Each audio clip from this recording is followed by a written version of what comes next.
గోవాలోని night club లో భారీ అగ్ని ప్రమాదం సంభవించింది. ఆర్బోరా ప్రాంతంలో బీచ్ నైట్ క్లబ్ లో సిలిండర్ పేలడంతో భారీగా మంటలు చెలరేగాయి. మంటలు 23 మంది సజీవ దహనమయ్యారు. మృతులంతా క్లబ్ సిబ్బందిగా గుర్తించారు. సమాచారం అందుకున్న అగ్నిమాపక సిబ్బంది, పోలీసులు హుటాహుటిన ఘటనా స్థలానికి చేరుకున్నారు. సహాయక చర్యలు కొనసాగుతున్నాయి. మృతదేహాలను గోవా మెడికల్ కాలేజీకి తరలించారు.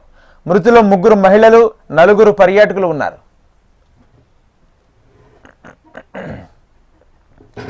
ప్రమాద స్థలాన్ని సీఎం ప్రమోద్ సావంత్, ఎమ్మెల్యే మైఖేల్ లోబోతో కలిసి ఘటనా స్థలాన్ని పరిశీలించారు.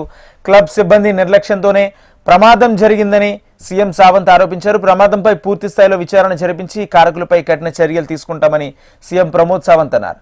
మృతుల్లో 3 సజీవ దహనం కాగా 20 మంది ఊపిరాడక చనిపోయారని తెలిపారు.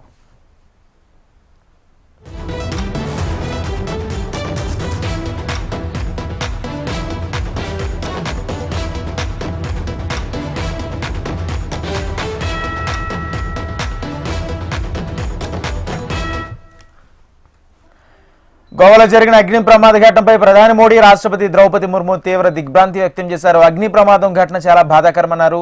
మృతుల కుటుంబాలకు సానుభూతి వ్యక్తం చేశారు. క్షతగాత్రులు త్వరగా కోలుకోవాలని ఆకాంక్షించారు. ఘటనపై గోవా సీఎం ప్రమోద్ సావంత్తో మాట్లాడారు. బాధితుల కోసం రాష్ట్ర ప్రభుత్వం సహాయక చర్యలు ముమ్మరం చేయాలని ఆదేశించారు.